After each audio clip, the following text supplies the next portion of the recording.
పూజిత పొన్నాడ నటించిన all Telugu movies list hits and flops చూద్దాం. 1. Oopiri super hit.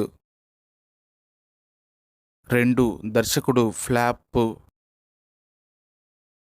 3. Rangasthalam industry hit.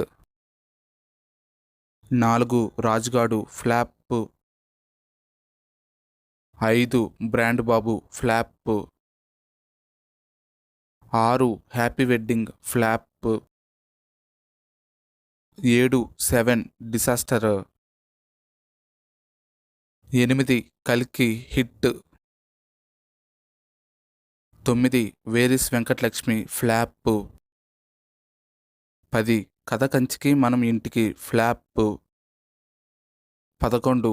రావణసూర flop. 12. హరహర వీరమల్లు ఈ movie shooting స్టేజ్లో ఉంది. ఫ్రెండ్స్, ఈ వీడియో మీకు నచ్చినట్లయితే లైక్ చేయండి, షేర్ చేయండి, కామెంట్ చేయండి. అలాగే మన సినిమా బండి ఛానల్ సబ్స్క్రైబ్ చేసుకోవడం మాత్రం మర్చిపోకండి. పక్కనే ఉన్న బెల్ ఐకాన్ని ప్రెస్ చేసి ఆన్లో పెట్టుకోండి. Thank you.